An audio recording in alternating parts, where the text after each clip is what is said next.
les yeux dans les yeux. Vous aimerez toujours Together ou pas?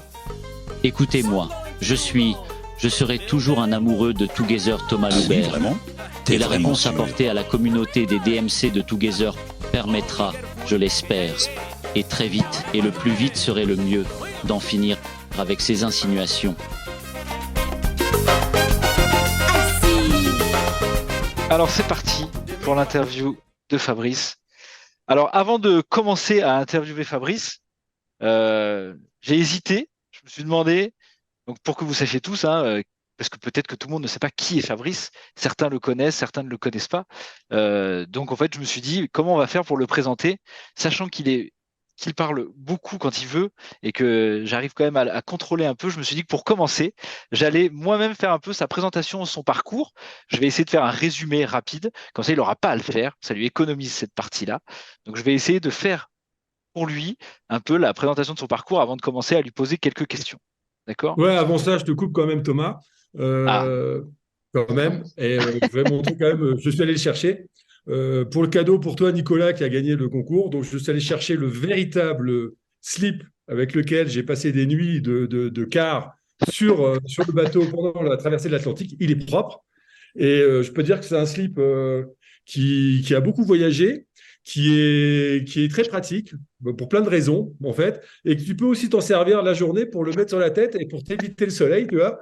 Donc, tu pourras le mettre en Amazonie et tu peux te servir de plein de trucs, comme bandana, comme truc. Et je te le ramène, Nicolas. Je te le ramène. Il est vintage, il est collector. Voilà. Eh bien, j'en suis ravi. Merci beaucoup, Jean. Très bon usage. Merci, Fab. Très bien. magnifique. Donc je vous partage rapidement le profil de Fabrice que je vais lire en gros en quelques secondes, parce qu'on n'aura pas le temps de passer tout le temps sur son parcours, mais plutôt focaliser sur la dernière transat qu'il a fait. Donc Fabrice a commencé sa vie en Lorraine, où il est né, je crois, si je ne me trompe pas. Ensuite, il a travaillé comme géophysicien chez Schlumberger. Je lis son LinkedIn en même temps, comme ça je suis sûr de ne pas me tromper, avant de lancer Terra Bolivia en 1990, qui est la première agence du groupe Terra, qui est un réseau d'agences principalement installées en Amérique latine, mais aussi en Australie et en Afrique et en Europe. Il a monté Terra Bolivia, ensuite il a monté Terra Brasil, qui est une autre des agences du groupe. Au cours de son parcours, il a créé Tugonet, qui est un logiciel à destination des réceptifs, qui permet de gérer le quotidien des réceptifs, de la création du voyage aux réservations et en même temps en passant par les finances pour le gérant, etc. Puis il a cofondé Together, qui est le réseau, la fédération informelle de réceptifs en transition, magnifiquement dit, qui est un peu un ovni qui a beaucoup évolué les dernières années, avant de connaître une crise on va dire, prise de conscience écologique qui l'a emmené à devenir prof sur l'éco-entrepreneuriat, sur les concepts d'énergie-climat et toute l'écologie en général. Et il a également monté aujourd'hui Serendip, qui est une agence de création de jeux autour et de jeux formation autour de la transition écologique.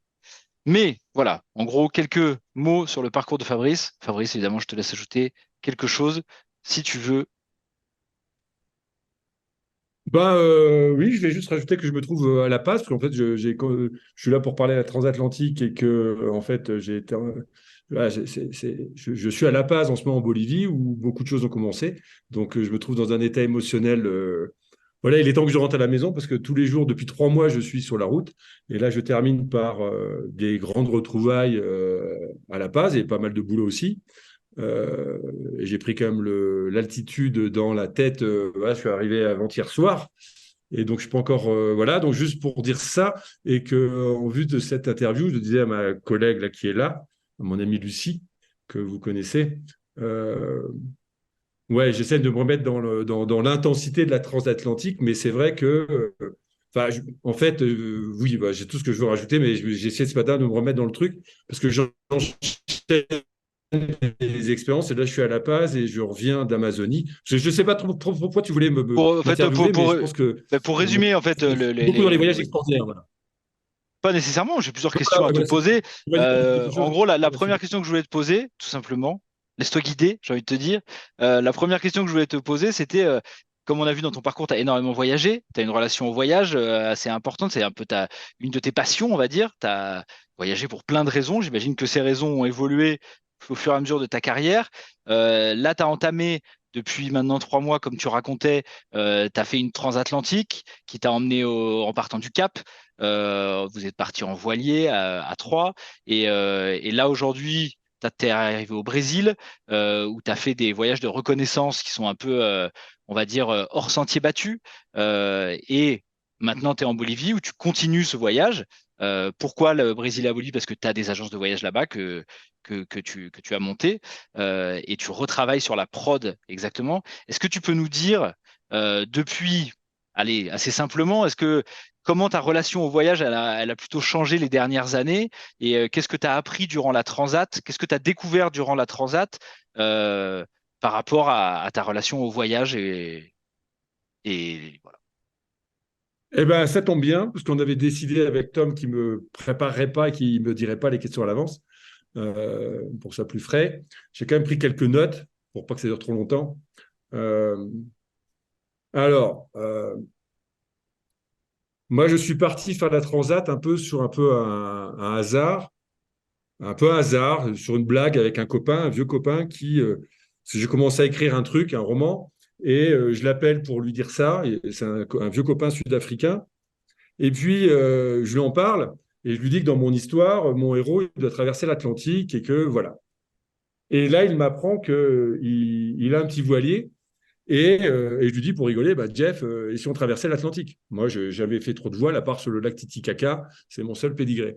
Et il me dit, yes, why not? With you, let's go. Et c'est comme ça que je me suis embarqué sur la transatlantique.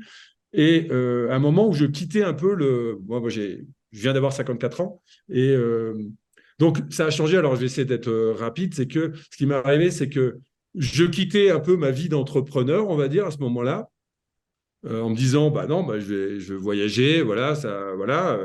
Euh, voilà. Et puis, ce qui s'est passé, c'est que j'avais pas de programme à l'arrivée de la Transat au Brésil, si ce n'est que j'étais déjà content d'arriver, d'avoir survécu à ça et d'arriver. Donc, j'avais pas de programme prédéfini. Et finalement, je me suis laissé entraîner par un long voyage qui n'était pas préparé. Là, ça fait maintenant 3 mois que je suis parti. Donc, ma relation à un voyage a surtout changé. C'est que je croyais venir en Amérique latine pour dire au revoir à ce continent pour passer à autre chose. Et ce qui a changé, c'est que, en fait, c'était simplement un retour. En fait, je suis vraiment de retour en Amérique latine. En fait, je croyais venir dire au revoir, et c'est le contraire qui s'est passé. Et que j'ai déjà prévu de revenir les prochaines 3 mois. Et après, ce que je peux dire aussi, c'est, comme conclusion de mon voyage, c'est vraiment un voyage ne vaut la peine que s'il est extraordinaire. Enfin, si on parle de destination lointaine. Donc ça s'est confirmé. Euh, un truc qui est important, ça je l'ai noté là, on pourrait philosopher dessus, c'est que on part en voyage, je parle de ce genre de voyage, on part en voyage plus pour fuir ce que l'on craint que pour trouver ce que l'on cherche.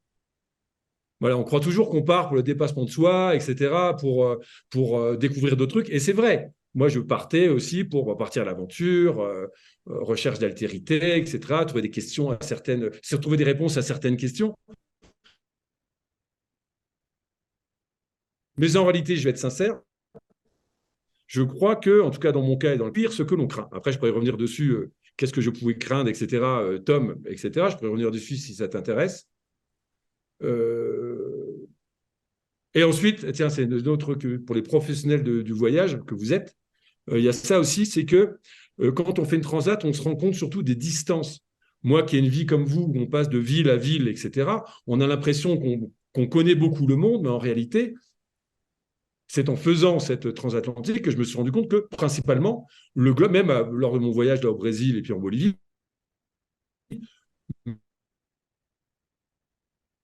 elle est principalement, pour l'essentiel, elle est vide. Non seulement au temps présent, parce qu'on n'a pas le choix, mais on se reconnecte aux distances et on reprend conscience des distances. Il y a sa véritable condition humaine. On y reviendra peut-être, Tom, après. Euh, et, euh, et donc, en tant que professionnel, j'étais dans les bouquins et dans la théorie ces 5 dernières années, et d'être confronté tout d'un coup au concret, quoi, au terrain, j'ai concrètement compris que c'était dommage souvent de prendre l'avion et que le véritable voyage, c'est le chemin et pas la destination. Et que dans mon métier, je me suis dit, on va beaucoup plus développer des voyages sans avion parce que c'est non seulement c'est pas très écolo de prendre l'avion, mais en plus il y a un côté stupide, c'est qu'on se gâche tout le parcours et toute l'aventure liée au voyage et que même si moi j'étais plutôt contre essayer de réduire, enfin je suis toujours pour réduire les vols domestiques et réduire les vols de toute façon pour des raisons écologiques, je me suis rendu compte que en fait il n'y a pas que l'écologie et qu'il fallait simplement les réduire pour soi parce que c'est dommage. C'est dommage de ne pas faire le chemin voilà, humainement, au lieu de prendre un avion comme ça et de passer de New York à Paris en 6 heures. Voilà. Après, j'ai d'autres trucs à dire, Mais Tom, mais je préfère te laisser prendre la parole pour me poser des questions. parce que ce que tu dis là sur le fait que ce qui est intéressant, c'est de moins prendre l'avion, etc., parce que c'est autant pour soi que écologiquement parlant. Mais concrètement, toi qui as vécu une traversée dans ta chair, euh, et moi qui ai suivi de loin un peu ce que tu racontais, comment tu imagines concrétiser ça, par exemple, avec des clients potentiels ou rendre ça réel, en fait? Comment tu imagines rendre réel, ou est-ce que tu n'as pas eu le temps de réfléchir à ça? Si, bien sûr, bien sûr, bien sûr. Euh, bien sûr, tu as le temps sur un bateau et on a eu plusieurs idées de boîtes, évidemment, tu me connais. Donc, on en a eu plusieurs, bien sûr. Je réfléchis un peu à ce qu'on fait, on a le temps de réfléchir. Quoi qu'on a le temps de réfléchir, mais on est tellement épuisé qu'on réfléchit peu. Donc, faut rappeler ça. Moi, je m'imaginais que j'allais pouvoir écrire. En fait, c'est pas vrai. Tu peux pas écrire. En fait, tu as toujours quelque chose à faire. Donc, tu as le temps. Tu as l'impression qu'il se passe rien, mais en fait, il se passe toujours quelque chose. Pour l'essentiel, tu es toujours occupé. Mais tu es surtout, au bout d'un certain temps, épuisé. Ça fait que tu as le temps de réfléchir, mais tu n'as plus tellement l'énergie de réfléchir. Donc, c'est un peu un mélange. Ça dépend les moments. En tous les cas, on a quand même réfléchi. Enfin, moi, j'ai réfléchi au boulot aussi.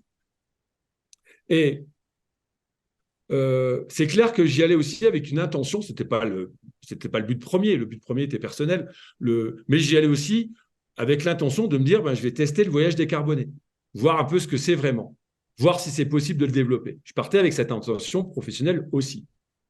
Bon, j'en reviens avec la conclusion que, clairement, la transatlantique, tout le monde peut le faire, hein, si tu n'as pas le choix, tu le fais, mais c'est vraiment pas fait pour tout le monde. C'est que peu de gens vont en tirer un plaisir. C'est pas un plaisir, c'est une expérience, mais c'est pas un plaisir de faire une transatlantique. C'est une expérience intense, longue, et certainement pas destinée à tout le monde. Donc, c'est pas un truc qu'on va vendre. En fait, c'est pas fait pour tout le monde. Donc, déjà, le voyage pour l'Amérique latine en bateau, bof, bof, bof, bof. Mais cependant, j'ai quand même fait une découverte incroyable. En tout cas, moi, j'ai beaucoup voyagé et pourtant, j'ai fait une belle découverte, c'est Sainte-Hélène. Sainte-Hélène, c'est vraiment un truc à visiter. Donc, c'est cette île au milieu de l'océan. C'est la seule étape, en fait, quand on fait une traversée de Cape Town jusqu'au Brésil. C'est un peu la seule c'est au milieu de là où est mort Napoléon. Et c'est une île stratégique au milieu, c'est un caillou au milieu de l'Atlantique. Et ça, c'est vraiment un truc à visiter. Moi, réceptif, j'ai trouvé ça vraiment très, très, très intéressant, quoi. Ça sort vraiment des sentiers battus. Et on a réfléchi à monter un Terra Atlantica. Donc, à monter des traversées et offrir cette expérience. Et là, je ne suis pas encore rentré à la maison. Hein, là, je rentre d'ici, je sais pas, d'ici 1 ou 2 semaines en France, puis après les vacances, pour la rentrée. Oui, Tom, on pourrait réfléchir à monter un réceptif Terra Atlantica qui organise des traversées vers Sainte-Hélène et ensuite vers le continent. Pourquoi pas? J'y pense. Et je me disais même qu'on pourrait l'appeler Club Atlantique pour faire un pied de nez au Club Med. Et ce serait complètement l'inverse, avec des apéros géants au milieu de l'océan, parce qu'on en a fait des apéros géants au milieu de l'océan avec rien autour. Et je me disais, ben, le Club Med, ils peuvent venir, ils ne nous arrivent pas à la cheville, parce que des apéros comme ça, nous, c'était tous les jours, dans un décor incroyable, sans limite. Donc, pour répondre à ta question, j'ai répondu, je crois, c'est que c'est plutôt que je croyais, plutôt que ça, j'en ai tiré la conclusion que nous avions raison avec le Terra Gaia, que je vais élargir à la voile. Tu sais, Tom, toi et moi, on est dans les bouquins, dans la théorie depuis 5 ans. Moi, ça m'a fait énormément de bien d'être sur le terrain, de revoyager, etc. Vraiment énormément de bien. Et j'ai l'impression d'avoir imbriqué la théorie du voyage durable, hein, on est profs tous les deux de ça, avec le concret. Moi, c'est ce que j'ai fait pendant 3 mois. J'en arrive à la conclusion, si je dois faire court, c'est que un voyage ne vaut la peine que s'il est extraordinaire. Et il y a de quoi faire. Je pense que j'en ai tiré la conclusion professionnelle que si on parle de vacances, pour tes vacances, fais-les près de chez toi. Mais si on parle de voyage, donc là, on peut parler de destination lointaine, alors un voyage ne vaut la peine que s'il est extraordinaire. Il ne faut plus partir en vacances au bout du monde. Donc, la transatlantique est un voyage extraordinaire. Ce n'est pas le seul. Voilà. Donc, Et juste alors, du coup, quand tu es arrivé. Oui, voilà. Quand tu es arrivé, ensuite, est-ce que tu peux nous raconter rapidement, je crois que quand tu es arrivé au Brésil, donc tu es parti en reco avec l'équipe l'équipe sur place de Terra Brasil, et tu me parlais la dernière fois du fait que tu avais développé une sorte de méthode de comment faire une reco, on va dire, optimale, comment optimiser au plus sa reco. Est-ce que tu peux nous dire dans les grandes lignes c'est quoi la méthode que tu as décelée, enfin, sans rentrer dans le détail, mais les grands points de la méthode que tu as vu de comment faire une reco optimale et efficace?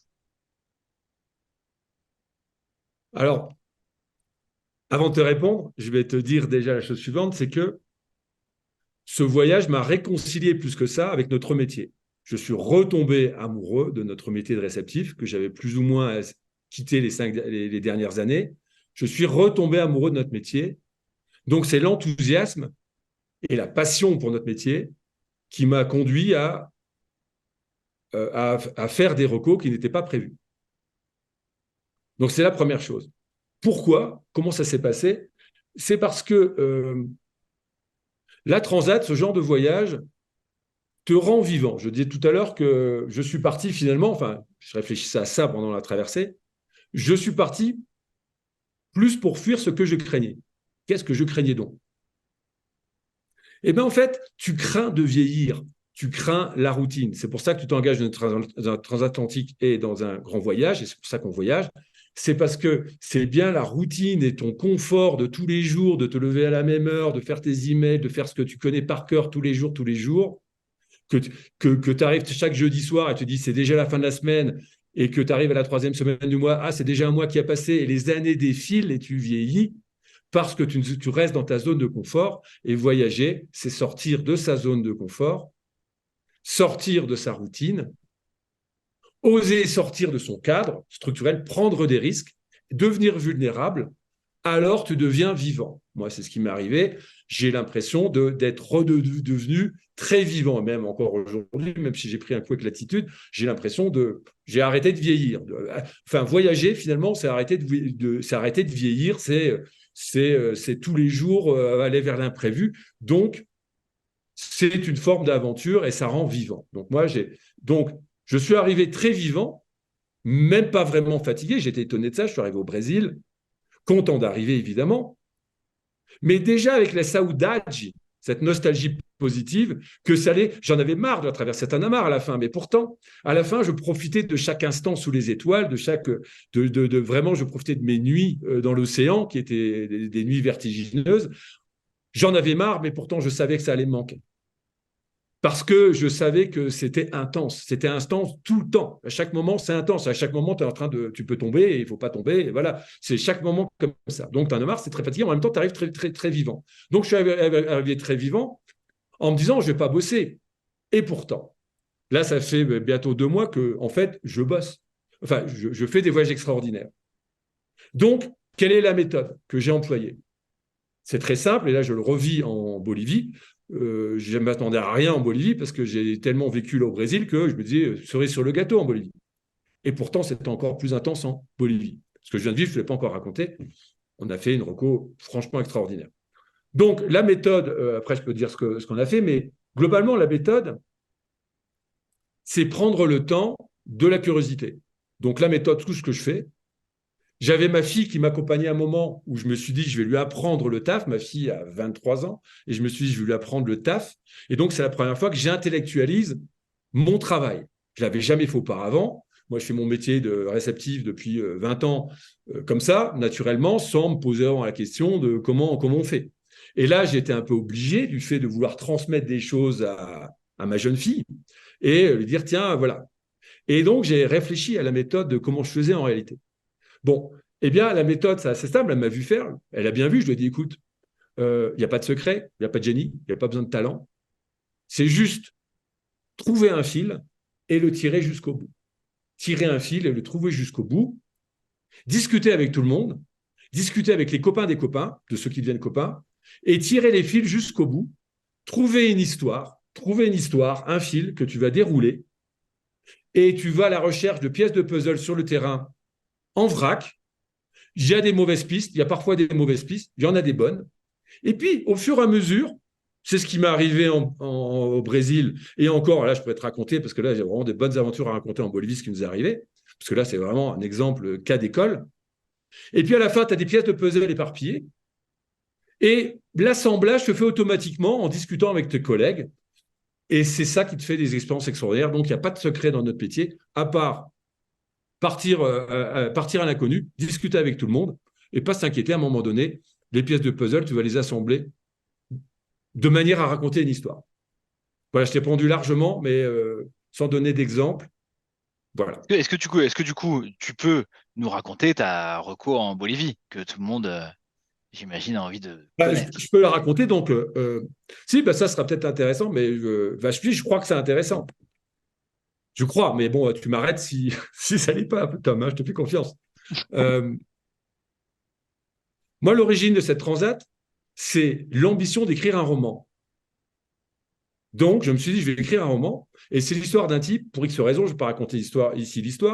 C'est à un moment donné, le mec, pour récupérer son futur, il est obligé de partir sur les traces de son passé et aller à la rencontre de 12 personnes dans une douzaine de pays du monde. Et pour ça, il va traverser l'Atlantique, arriver en Amérique latine, etc.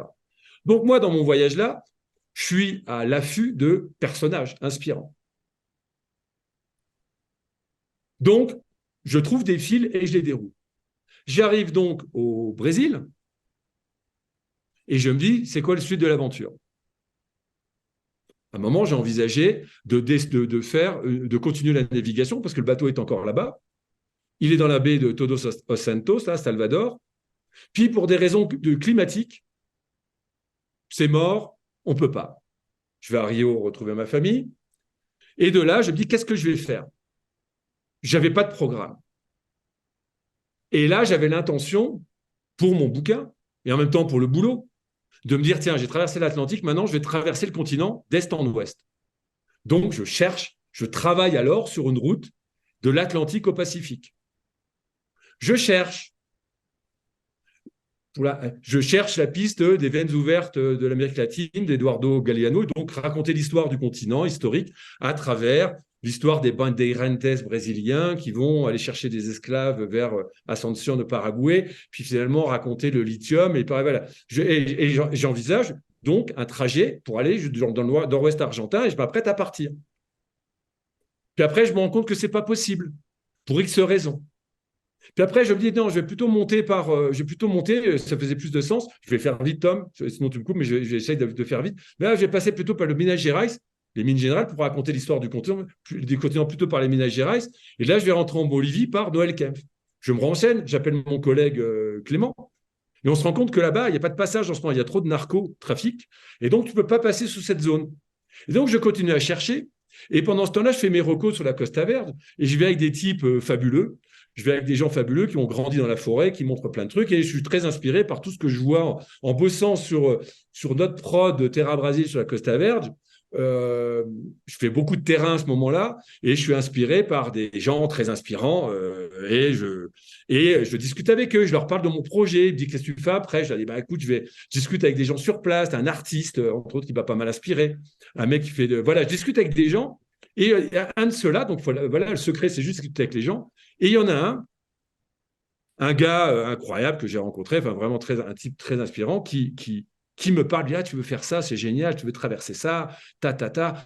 Ah, moi j'ai entendu parler du chemin des indigènes d'Upeabilu. Première fois que j'entends ça, ou Camino d'Upeabilu. C'est un chemin sacré qui un chemin mythique ou réel, on ne sait pas vraiment, des indigènes Guarani qui partaient vers Sao Paulo, donc de l'Atlantique, et un chemin sacré qui rejoignait l'océan Pacifique. Et là, je tombe là-dessus, je n'ai jamais entendu parler de ce truc-là, je commence à faire des recherches. Et je trouve des trucs. Et je suis fasciné par cette histoire-là. Et cette route-là passe par... Et donc, j'en reviens à la Bolivie. Je vais faire vite. Ça passe en gros par le Paraguay avec l'histoire des esclaves et ça remonte et ça va jusqu'à Potosi, les mines de Potosi, avant de remonter vers Cusco. Et là, je me dis, bah tiens, c'est cool, je vais par là. Et puis en même temps, parallèlement à ça, je m'intéresse à un article qui est sorti il y a 2 ans dans Nature sur la civilisation des Moros. En fait, depuis que moi je connais la Bolivie, on parle d'une légende, d'un truc qui aurait une civilisation en Amazonie plus grande que les Incas et elle fait partie de ces cités, des cités perdues à cause de l'humidité, des inondations, tout ça. Il n'y a pas de reste, mais on voit quelques trucs. C'est la civilisation des Moros avec un X. Et donc, ça s'étale sur plusieurs pays. J'en entends parler, je dis, tiens, ça serait pas mal comme plan, tiens, allez, on y va. Et j'essaie de le lier au Guarani, sans savoir vraiment. Et donc, j'arrive donc en Bolivie, finalement, juste avec cette idée-là. Flou. Et là, je viens de terminer le reco. Franchement incroyable, peut-être la plus incroyable de ma vie. Où j'ai pu faire des liens. On est parti avec des archéologues qui ont retrouvé des vrais vestiges de cette civilisation moros, qui ça y s'est prouvé. Donc il y a, je vous l'apprends, il y a une civilisation plus grande que les Incas au milieu de l'Amazonie, parce qu'il y a des nouvelles technologies maintenant de drones et on a pu détecter des trucs. On est parti j'ai vécu un peu à la Indiana Jones. On allait dormir chez les Indiens et les Indigènes, chez les Chimanes. On s'est fait attaquer par des guêpes, j'ai encore un peu enflé là, et par des tiques, et voilà, avant d'aller dans des droits avec des trucs. On est parti dans des décors, je vais sortir, j'ai pris des images fabuleuses. On est parti à des guardaparques, enfin des gardes forestiers, dont la légende, El Tigre Rente, un indigène très connu ici, parce qu'il a une relation très particulière avec le puma, le jaguar, ils appellent ça le jaguar ici dans la jungle. Et il a fait face au jaguar plusieurs fois dans sa vie, c'est un indigène. Et il incarne cette légende du tigre rente, c'est-à-dire le tigre, le jaguar qui se transforme en homme. Et donc, on est parti avec lui à cheval, enfin, on a fait des trucs, franchement, des trucs super, quoi. On a monté un circuit. Et là, je termine par ça, Tom, peut-être. Et de là, on est parti sur un flotel aussi avec les copains de Togo, justement, tu as parlé de Togo. On a fait un séminaire à partir de Togo et l'équipe de Bolivie là, qui est là, Alice et Lucie. On est parti sur le Mamoré sur un flotel, à la rencontre des indigènes, etc. Bon, on a fait plusieurs trucs. Et puis finalement, un coup de chance, donc voilà, c'est juste peut-être le coup de chance que je vais raconter là. On part du parc national de la Reserva Ecológica del Beni, inconnu au bataillon qu'on va donc développer, avec en dormant chez les indigènes, des trucs que je ne savais même pas que ça existait après 20 ans de Bolivie. Je ne savais même pas que ça existait. J'ai redécouvert ce pays, quoi, en fait. Et de là, les guardaparques, ils nous ramènent à San Ignacio de Moros, qui se trouvait là sur la carte. Et moi, je me suis dit, tiens, San Ignacio de Moros, c'est lié aux missions jésuites. Tiens, c'est intéressant. Puis il y a le nom Moros. Tiens, je le liais au chemin des Péabirou et tout ça. Je me dis, tiens, on passe là, autant y aller. Et Clément, mon collègue, me dit, ah, j'ai un contact sur place, j'ai une copine de copine qui pourra peut-être vous héberger. Il l'appelle, il ne la connaît pas vraiment, il l'a rencontrée, elle était à moitié sous dans un carnaval, et il a gardé le contact, et on allait donc chez cette fille-là.